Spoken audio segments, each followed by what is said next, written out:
जय हिंद दर्शकों, मैं हूं जितेंद्र दीक्षित स्टोरीज में आपका स्वागत है।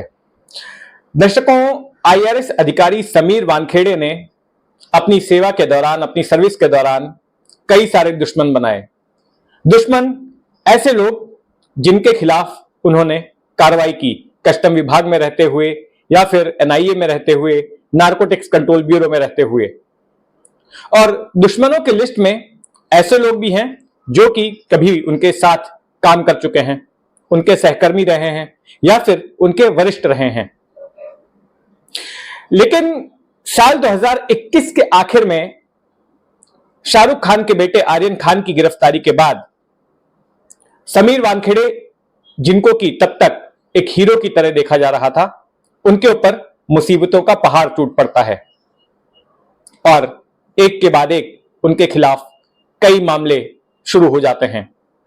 उनकी जाति को लेकर सवाल उठाया जाता है, उनके ऊपर एनफोर्समेंट डायरेक्टरेट की कार्रवाई होती है, सीबीआई की कार्रवाई होती है और उन पर रिश्वतखोरी का भी आरोप लगता है।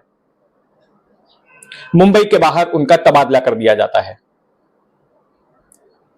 तो ये सारा कुछ क्यों हो रहा था और समीर वानखेड़े इस सिलसिले में क्या कुछ कर रहे थे, उसको लेकर उनकी पत्नी क्रांति रेडकर का मैंने इंटरव्यू किया था पिछले हफ्ते।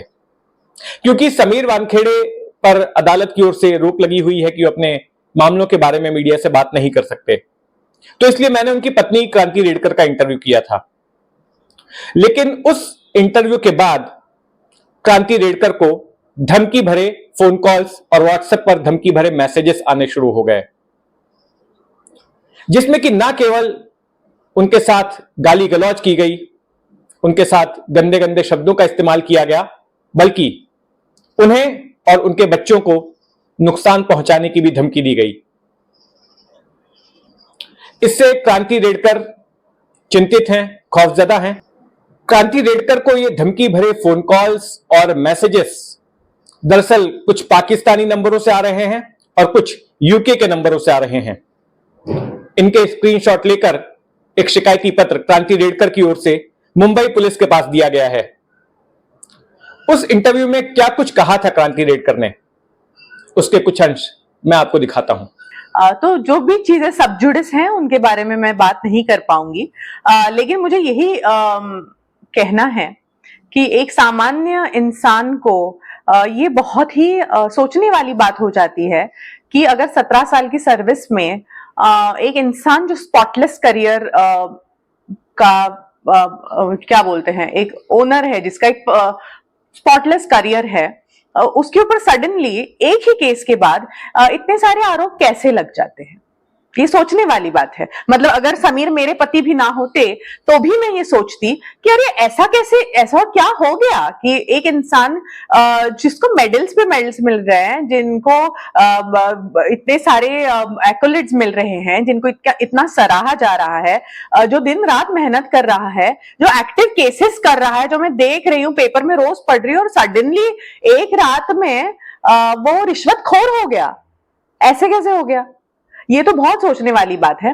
तो मुझे ऐसा लगता है कि ये एक्चुअल अगर हम देखा जाए तो ये एक जो एक एक्स मिनिस्टर थे, जो उसके बाद में हवालात भी जाकर आ चुके हैं। महाविकास आघाड़ी के एक्स मिनिस्टर की बात कर रही हैं? जी, जो समझ रहे हैं वो तो समझ ही जाएंगे, और मैंने तभी भी कभी उनका नाम नहीं लिया था अपने मुख से, आज भी नहीं लूंगी। मुझे सिर्फ इतना लगता है कि एक पर्सनल वेंजेंस और एक पर्सनल वेंडेटा निकालने के लिए, बिकॉज सब जानते हैं कि उनके जो सन इन लॉ है, जो दामाद हैं, उन्हें अरेस्ट किया गया था ड्रग्स के केस में, और इसीलिए उनका जो एक बदला लेने की जो भावना थी समीर जी के खिलाफ, वो कहीं ना कहीं शुरू हो गई, और इसी में से उत्पन्न हुए ये सारे आरोप। कास्ट चेक की जाए, उनकी जात प्रमाण पत्र, बर्थ सर्टिफिकेट, उनका कास्ट सर्टिफिकेट, उनकी कितनी शादियां हुई हैं, उन्होंने उनकी पर्सनल लाइफ क्या है, वो कहाँ हॉलिडे करते हैं, क्या करते हैं, ये सब लोगों के सामने लाया, ठीक है, कोई बात नहीं। पर उसके बाद उसमें से उत्पन्न क्या हुआ, क्या ये जानने की कोशिश किसी ने की है? मैं आपसे यही कहना चाहती हूँ कि जो सामान्य जनता है उसे मूर्ख बनाना बहुत डिफिकल्ट है, बहुत डिफिकल्ट, क्योंकि लोग जानते हैं सच्चाई क्या है, क्या सच्चाई है, और लोग अनपढ़ गवार नहीं है। वो एक पास्ट अगर पढ़ने जा रहे हैं तो अगर वो ये देखते हैं कि अच्छा ये आरोप लग रहे हैं तो ये क्यों लग रहे होंगे, ये बहुत कॉमन सेंस वाली बात है जो लोगों के दिमाग में आती है, पर शायद जो आरोप लगा रहे थे वो ये सारी चीजें सोच नहीं पाए। उसके बाद भी जब ये सारे आरोप लगे उसमें से भी प्रॉपरली निर्दोष स्पॉटलेस समीर बाहर निकले। उनके कास्ट को लेकर उनके बाकी की जो बॉम्बे की जो जांच थी उसे भी हमने एकदम अपफ्रंट जाके हमने कोऑपरेट किया। हमने कहीं भी ये नहीं कहा कि हम कोई भी जांच को या कोई भी एजेंसी के साथ हम कंप्लाई नहीं करेंगे, हमने सब कुछ किया। और उसके बाद ठीक है, वो ठंडा हो गया, ओके नो प्रॉब्लम, हम जीत गए। वहां पे भी उनकी कास्ट भी सबके लोगों के सामने आ गई, कास्ट सर्टिफिकेट भी आ गया, वो भी हमने प्रूव करके दिखा दिया। तो अब क्या, अब कुछ नया, अब कुछ नया। चलो देन एक और एजेंसी हमारे ऊपर आ गई। क्रांति जी, 7 अलग अलग एजेंसियां जो है वो जांच कर रही हैं जी जी समीर वानखेड़े जी के खिलाफ। जी, एक एजेंसी जैसे ही खत्म होती है दूसरी शुरू हो जाती है। CBI, enforcement directorate, narcotics control bureau, Mumbai police, Thane police, जी, कलेक्टर, और कुल मिलाकर देखें तो 7 एजेंसियां हैं। अब ये बताइए कि समीर वानखेड़े जी तो उससे जूझ रहे हैं, संघर्ष कर रहे हैं और लड़ रहे हैं, लेकिन इसका असर परिवार पर किस तरह से पड़ा? क्योंकि जो आरोप है कि ये इन एजेंसियों ने परिवार को प्रताड़ित किया, परिवार को परेशान किया, उस बारे में बताइए। कोई कंप्लेंट है नहीं। मैं तो हमेशा यही कहती हूँ कि जो भी आपकी जांच है आप करिए, निष्पक्ष कीजिए, और हम आपके साथ कोऑपरेट करेंगे, ये सब भी आप कीजिए। लेकिन इसके बाद अगर आपको कुछ नहीं मिलता है तो आपको कैसा लगेगा और हमें कैसा लगेगा, और ये जनता जो तमाशा देख रही है उनको कैसा लगेगा? क्या तब हमसे माफी मांगी जाएगी? तो ये सारी चीजों से जब हम गुजर रहे हैं, और तभी भी हमें कोऑपरेट करना है आपसे, लेकिन उसके बाद अगर कुछ नहीं निकलता है तो इसका गिल्ट कौन लेगा, वो आप मुझे बताइए। दूसरी चीज ये है कि ये तो रहा फैमिली का, क्योंकि हम तो यही सोचते हैं ना कि नहीं नहीं समीर हमारा बंदा है, हमें उसे सपोर्ट करना है क्योंकि जो उसने किया वो देश के लिए किया।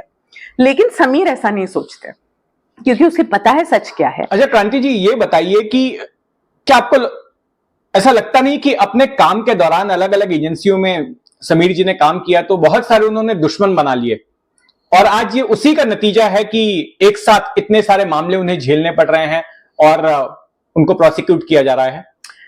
मुसीबत और प्रॉब्लम यही होती है कि जब एक रूल पूरे देश को समान बांधे रखता है। हमारा संविधान तो यही कहता है ना कि अगर आप भी मेरे सामने बैठे हैं, मैं यहां हूं, हम दोनों के लिए रूल सेम है। तो अगर एक इंसान ज्यादा पावरफुल है, अगर एक इंसान ज्यादा, और मैं इसी केस के बारे में नहीं बोल रही हूँ, मैं ओवरऑल बोल रही हूँ, तो उसके साथ वो रूल ना फॉलो किया जाए, क्यों नहीं करना चाहिए, यू नो। तो आज की डेट में अगर मैं भी जाती हूँ, अगर मेरे से कोई सिग्नल टूटा, शादी के जस्ट हम 1 महीने के बाद मैंने एक ही बार फोन किया था समीर को कि ऐसा ऐसा हुआ है और उन्होंने मुझे रोक लिया। हाँ तो मुझे क्यों फोन किया? मैंने बोला कि वो मुझे रोक लिया, फाइन भर और निकल वहां से। सो अगर उसकी बीवी के साथ ही कैन डू दिस, तो फिर क्या ही है। तो मुझे ऐसा लगता है कि जो प्रवाह के साथ नहीं चलते, जो प्रवाह सच्चाई के लिए प्रवाह के अगेंस्ट जाना चाहते, जो सबके साथ कंप्लाई नहीं करते, हैंड इन ग्लव नहीं चलते, उनके साथ ये प्रॉब्लम्स होते हैं। और समीर ने मुझे लगता है एक बहुत बड़ी कीमत चुकाई है अपने प्रिंसिपल्स को और अपने आदर्श को ना कॉम्प्रोमाइज करने की, और वो कोई भी दुख से इसको नहीं चुका रहे हैं, वो बहुत ही प्राउडली इस कीमत को चुका रहे हैं। मतलब कल हम लोग एक दूसरे से बात करते हैं ना कभी कभी, अब ये एजेंसी आगे, वो ये तो अंदर डालना चाहेंगे, ये तो अभी जेल भेजना चाहेंगे, तो मैं हमेशा उसको बोलती हूँ, मेरा जो पति है वो सच्चाई के लिए और आदर्शों के लिए जेल जा रहा है, वो चोर चक्का नहीं कि वो उसके लिए जेल जाए। तो कभी भी मैं मेरे बच्चों को बोलूंगी, मेरे रिलेटिव्स को बोलूंगी, एक आंसू नहीं गिरना चाहिए। मेरा जो पति है वो अपने सेल्फ रिस्पेक्ट के लिए, वो अपने आदर्शों के लिए जिसमें वो इतनी स्ट्रांगली बिलीव करता है, उसके लिए जाके बैठेगा, अगर जेल में जाके बैठेगा तो I am so proud of him. और मुझे कोई ये नहीं बोल सकता कि अरे आपके साथ क्या हो गया, मेरे साथ कुछ नहीं हुआ है, मैं ठीक हूं, एब्सोल्युटली ठीक हूं।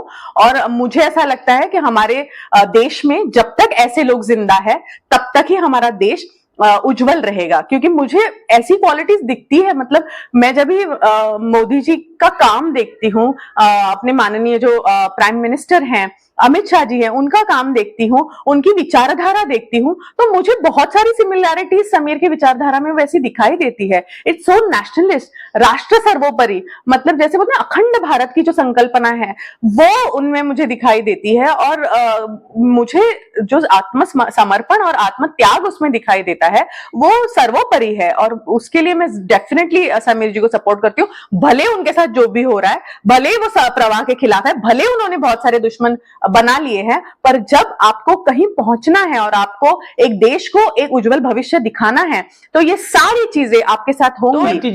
इस सिलसिले में मैंने फोन पर समीर वानखेड़े से बातचीत की। उनका कहना है कि इन धमकियों के बाद वे चिंतित जरूर हैं, लेकिन अपनी लड़ाई में वे पीछे हटने वाले नहीं और डटे रहेंगे। तो दर्शकों, इस पूरे मामले पर आपका अपना क्या सोचना है कमेंट बॉक्स में जरूर लिखें, और अगर आपने अब तक इस चैनल को सब्सक्राइब नहीं किया है तो सब्सक्राइब कर लें। जय हिंद।